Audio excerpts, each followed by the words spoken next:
Hello, everyone.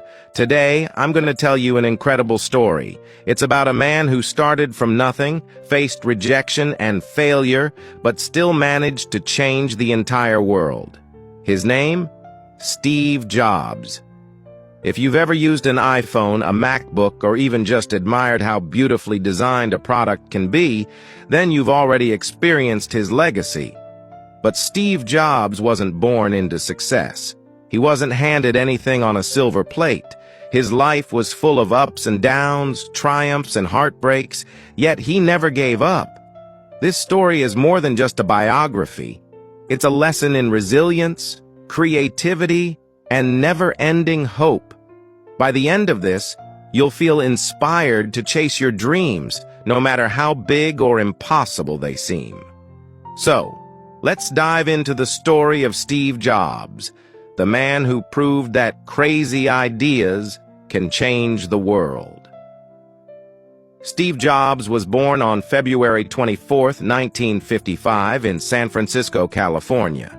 But from the very start, his life was full of challenges. His biological parents, Joanne Schiebel and Abdul Fattah Jandali, were young and not ready to raise a child.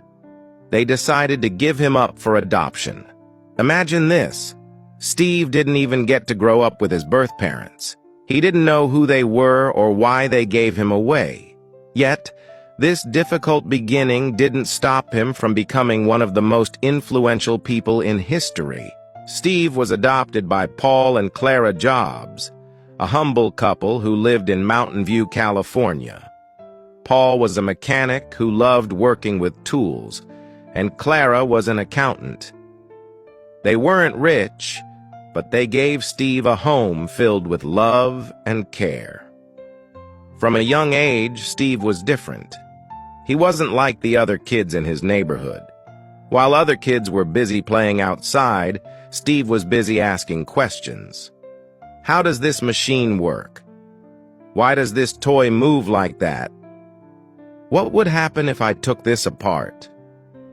Steve's father, Paul, noticed this curiosity and decided to teach him how to build things. Together, they spent hours in their garage, fixing cars, radios, and even small gadgets. Paul told Steve something that stuck with him forever. If you're going to build something, make sure it's the best it can be. Pay attention to every detail. This advice became the foundation of Steve's future success. Steve was smart, no doubt about it, but he wasn't a perfect student. In fact, he was quite the opposite. He was bored in school because he found the lessons too easy. One teacher said, Steve was so smart that regular school couldn't keep up with him. He needed something more challenging. But Steve wasn't just smart, he was also mischievous. He loved playing pranks on his teachers and classmates. Once, he even set off a small explosive prank at school. While most kids his age were just trying to pass their exams, Steve was already thinking outside the box. At the age of 10, Steve's family moved to Los Altos, California, which was a very special place. It was the heart of Silicon Valley, a place where technology was booming. One day, Steve saw a computer for the first time. It wasn't like the laptops or desktops we use today. This computer was massive, almost the size of a room. But Steve was fascinated. He thought to himself, this machine can solve problems. What else can it do? That moment sparked a fire in Steve's heart. He wanted to learn everything about computers and technology. As Steve grew older, his curiosity turned into passion. In high school, he met a man who would change his life, Steve Wozniak. Steve Wozniak, or Woz, was a genius when it came to electronics. He could build amazing gadgets from scratch. The two Steves quickly became best friends, bonding over their love for technology. One of their first inventions together was a device called the Blue Box, which allowed people to make free long-distance phone calls. It was illegal, but it showed how creative and bold they were. Steve later said, "Without the Blue Box, there would be no Apple." After high school, Steve attended Reed College in Oregon. But here's the surprising part. He dropped out after just 6 months. Why? Steve realized that college wasn't teaching him what he wanted to learn. He didn't want to waste his parents' money, so he made the bold decision to leave. But instead of giving up on learning, Steve started attending classes that interested him. One of those classes was calligraphy. At the time, it seemed useless. Why would a future tech genius care about fonts and handwriting? But years later, when Steve was designing the first Macintosh computer, that calligraphy class helped him create the beautiful fonts we use on computers today. This teaches us an important lesson. Never stop learning. You never know when something seemingly small will become useful in the future. In 1974, Steve went on a journey to India. He was searching for something deeper, something beyond money or success. In India, Steve learned about spirituality and the importance of focus. He learned how to think deeply, how to stay calm under pressure, and how to keep his mind sharp. When he returned to the United States, Steve wasn't just a young man anymore. He was a man with a vision. He wanted to create something that would change the world. At the age of 21, Steve and Steve Wozniak started their first company. But they didn't have a fancy office or a big budget. They worked out of a small garage in Steve's parents' house. They named the company Apple. Why Apple? Because Steve loved the simplicity and freshness of the fruit. He wanted his company to feel the same way: simple, fresh, and creative. Their first product was the Apple I, a small computer that they built with their own hands. It wasn't perfect, but it was the beginning of something extraordinary. Steve Jobs' early life teaches us that success doesn't come from being perfect or following all the rules. It comes from passion, hard work, and never giving up. Steve believed in himself, even when others didn't. He didn't let rejection or failure stop him. Steve and Wozniak worked tirelessly on their first product, the Apple I. It wasn't just a machine, it was a vision of what technology could do for people. They started selling the Apple I to small computer shops and enthusiasts. It wasn't a huge success, but it earned them enough money to think bigger. Steve wasn't satisfied. He believed that the future wasn't just for tech experts, it was for everyone. His dream was to create a computer so simple and beautiful that anyone, even a child, could use it. This led to the creation of their next product, the Apple II. The Apple II was revolutionary. It was one of the first personal computers that came with color graphics and was ready to use straight out of the box. It became a massive success, making Apple a multi-million-dollar company almost overnight. Steve, at just 23 years old, became a millionaire. But Steve wasn't excited about the money. What truly drove him was his dream to change the world.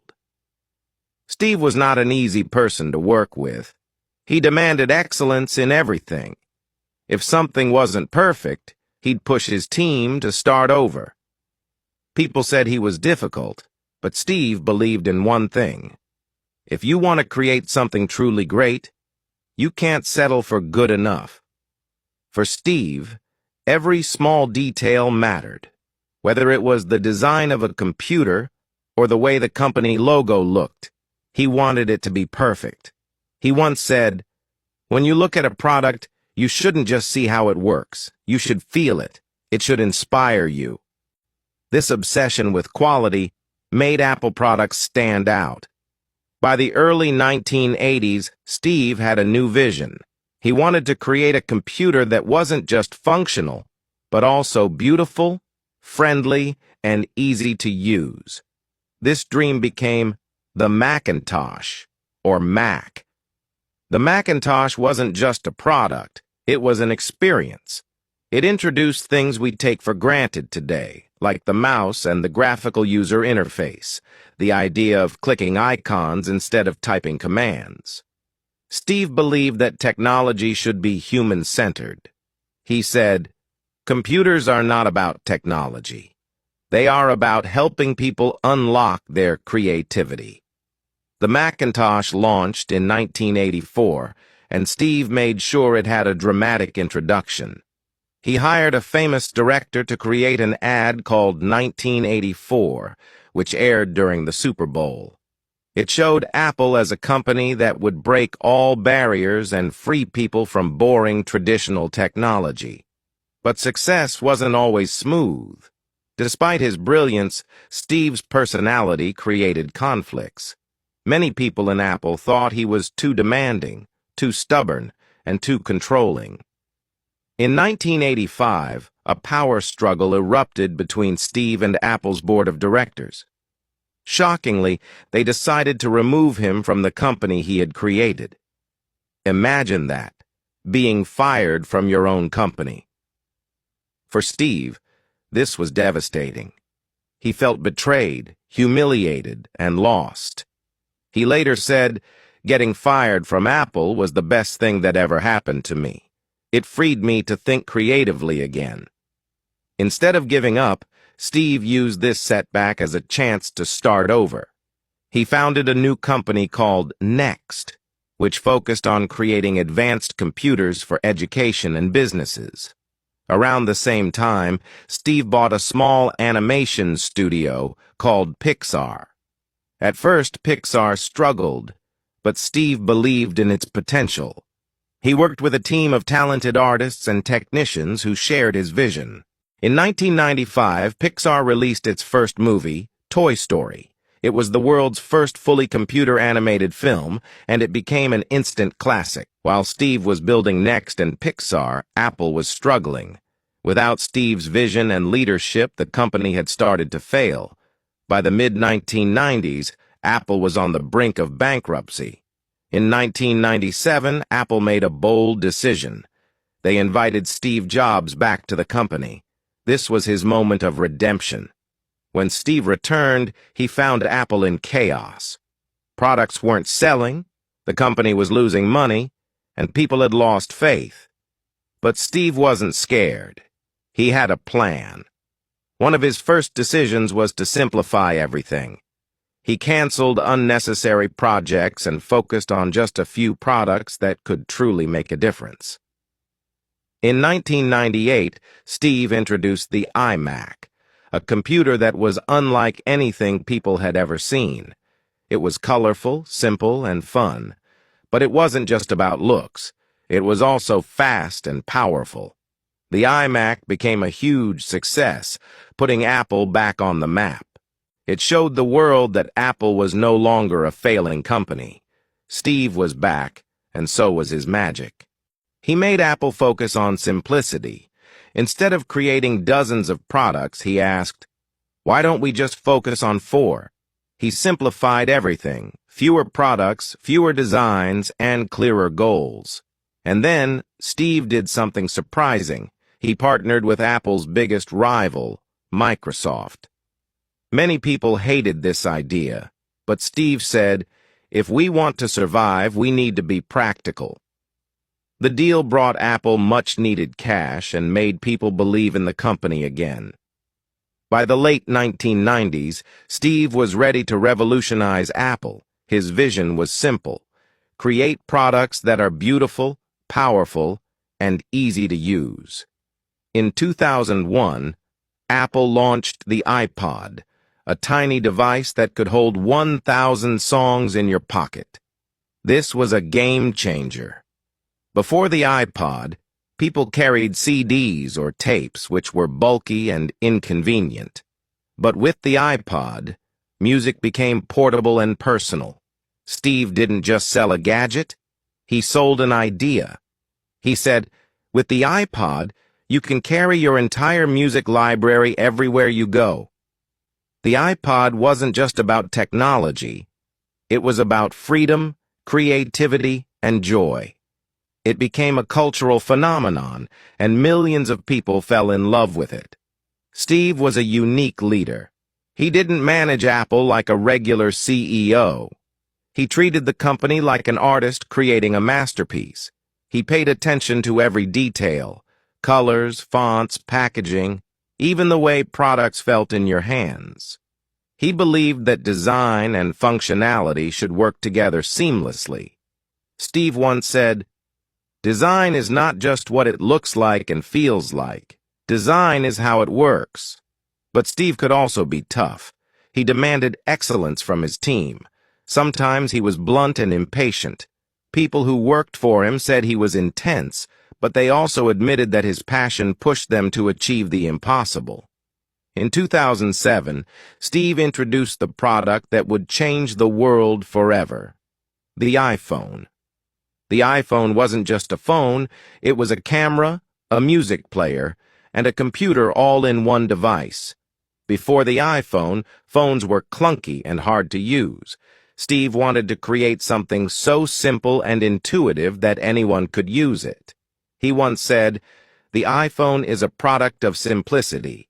It's the best phone, the best music player, and the best internet communicator. We are putting all of this in your pocket." The iPhone was an instant success. People loved its sleek design, its touch screen, and the way it made their lives easier. It wasn't just a product. It became a part of people's everyday lives. Steve didn't just create products. He created a new way of thinking. He believed that technology should empower people to do more, to dream bigger, and to express themselves. He once explained, "Technology is at its best when it becomes invisible. When you don't even think about the device you're using, that's when magic happens." Steve's philosophy wasn't just about selling gadgets. It was about inspiring people to achieve their potential. In 2008, Steve launched the App Store, an online marketplace where people could download apps for their iPhones. This idea changed how people used technology. Before the App Store, phones were limited to basic functions like calling and texting. But with apps, people could play games, learn new skills, connect with others worldwide. The App Store created opportunities for millions of developers and entrepreneurs. Steve didn't just build a product, he built an ecosystem that allowed creativity to thrive. While Steve was changing the world, he was also fighting a personal battle.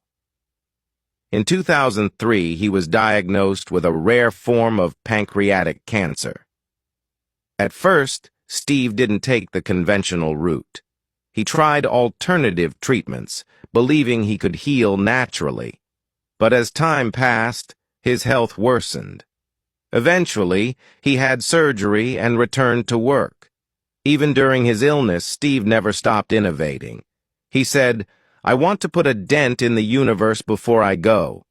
His determination and work ethic inspired everyone around him. Despite his challenges, he continued to lead Apple with the same passion and energy. In 2010, Steve introduced the iPad, a device that was bigger than a phone but smaller than a laptop. People were skeptical at first. They asked, "Why do we need this?" But Steve believed the iPad could create a new category of devices. It was perfect for reading, watching movies, and browsing the internet. He said, "The iPad is the most advanced technology, but it feels so natural and simple to use. It's magical." Once again, Steve proved the critics wrong. The iPad became a massive success, showing the world that innovation has no limits. By 2010, Steve Jobs had become more than just a CEO. He was a global icon, a symbol of innovation and determination. However, behind the scenes, his health was deteriorating. The battle with pancreatic cancer that had begun years earlier was catching up to him. Despite his illness, Steve refused to slow down. He often said, "You only get one life. Make it count." Every day, he pushed himself to do his best work. He believed in living with purpose, no matter how much time he had left. Under Steve's leadership, Apple had reached new heights. By 2011, it became one of the most valuable companies in the world. Millions of people owned iPhones, iPads, and Mac computers. Apple wasn't just a company anymore. It was a lifestyle. Steve's vision went beyond creating products. He wanted to build an ecosystem where everything worked together seamlessly. For example, you could take a picture on your iPhone and see it on your Mac instantly. You could start an email on your iPad and finish it on your laptop. He believed technology should make life easier, not more complicated. This idea became the foundation of Apple's success. While Steve was busy transforming the world, he also cherished his family. He was married to Laureen Powell Jobs, a strong and intelligent woman who supported him through all his challenges. Together they had 3 children, Reed, Aaron, and Eve. Steve also had a daughter, Lisa, from a previous relationship. He wasn't always the perfect father, especially in his early years, but over time, he worked hard to build a stronger relationship with his kids. Steve often told his children, "Don't settle for anything less than what you love. Follow your passions, and the rest will fall into place." Despite his demanding schedule, he made time for family dinners and simple moments. He loved walking in the garden with Laureen, discussing ideas and reflecting on life. Even as Steve's health worsened, he kept thinking about the future. He wasn't just focused on the next product, he was focused on the next generation. Steve wanted Apple to remain innovative, even after he was gone. He worked closely with his team, sharing his ideas and mentoring them. One of his most famous quotes was, "Innovation is saying no to 1,000 things." This meant focusing only on what truly mattered and ignoring distractions. In 2011, Apple introduced Siri, a virtual assistant that could understand and respond to spoken commands. Siri was another example of Steve's vision for the future. Technology that felt natural and intuitive. Steve wanted technology to feel like an extension of the human mind. Siri was just the beginning of a new era of artificial intelligence, showing how far Apple could go. In August 2011, Steve made a difficult decision.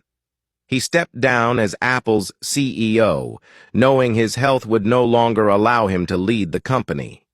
He wrote a heartfelt letter to the Apple board and employees saying, "I have always said that if there ever came a day when I could no longer meet my duties and expectations as Apple's CEO, I would be the first to let you know.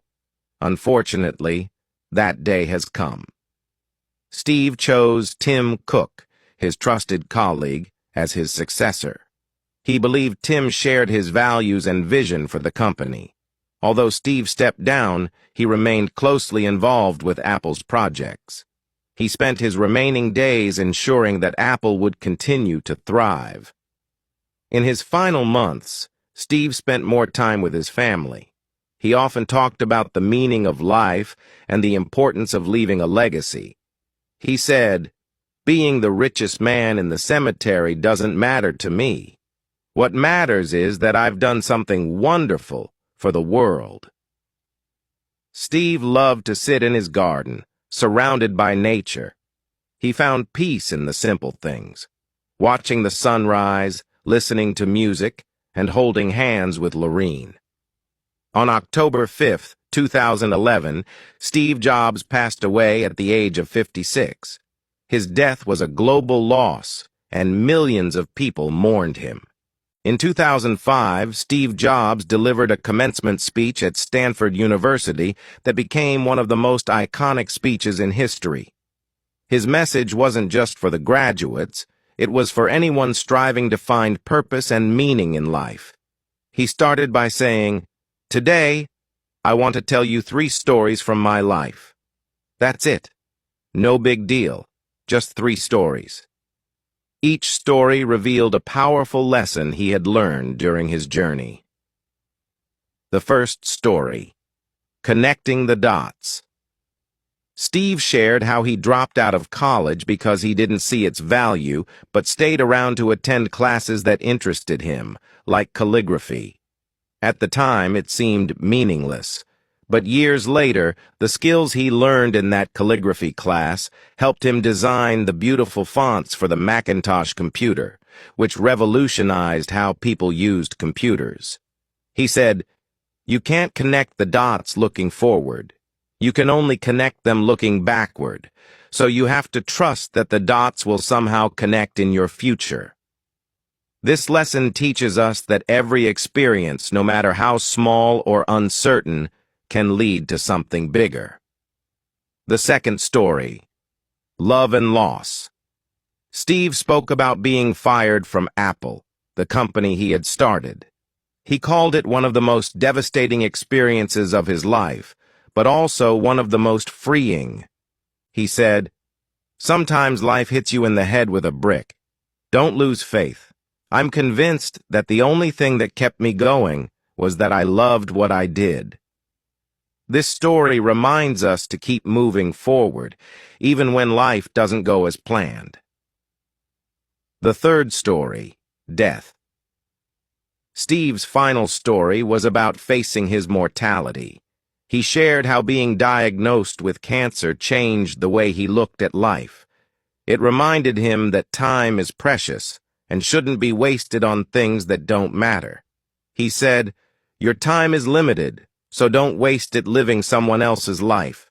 Have the courage to follow your heart and intuition. They somehow already know what you truly want to become."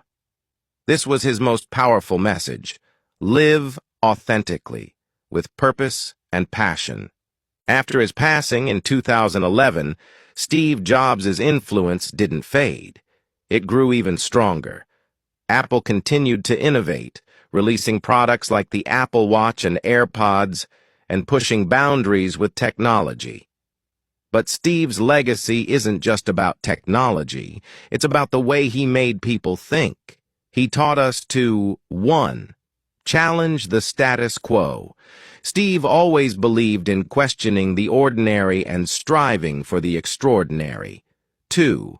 Focus on quality. He once said, "Be a yardstick of quality." Some people aren't used to an environment where excellence is expected. He pushed himself and his team to deliver their best work every time. 3. Stay hungry, stay foolish. These words, which he borrowed from a magazine he loved, became his life motto. They remind us to keep learning, dreaming, and taking risks. Steve Jobs didn't just create products. He created tools that changed how people live, work, and communicate. Think about it. The iPhone made the world more connected than ever before. The Mac gave artists, writers, and creators a platform to express themselves. The iPad transformed education, making learning more interactive and accessible. Steve's ideas reached every corner of the globe. Millions of people now use technology not just for work, but to tell their stories, explore their creativity, and chase their dreams. Steve's life was filled with ups and downs, but he always found a way to turn challenges into opportunities. Here are some of the most important lessons his journey teaches us. 1. Believe in yourself. Even when people doubted him, Steve trusted his vision. He showed us that self-belief is the foundation of success. 2. Think. Big Steve didn't just want to create products, he wanted to change the world. He believed in setting ambitious goals and working tirelessly to achieve them. 3. Never stop learning. Steve was always curious and eager to learn new things. He showed us that growth comes from being open to new ideas and experiences. 4. Follow your passion.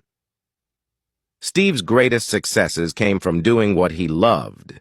He proved that when you follow your passion, work becomes more meaningful. Steve Jobs once said, "The people who are crazy enough to think they can change the world are the ones who do." And he was right. Steve Jobs' life was proof that one person, armed with passion, vision, and determination, can make a lasting impact on the world. His story isn't just about success. It's about resilience, creativity, and the power of believing in yourself. No matter where you are in life, Steve's journey reminds us that it's never too late to dream big and make a difference. So, let's take inspiration from Steve Jobs' extraordinary life and remember, our time is limited, but our potential is infinite.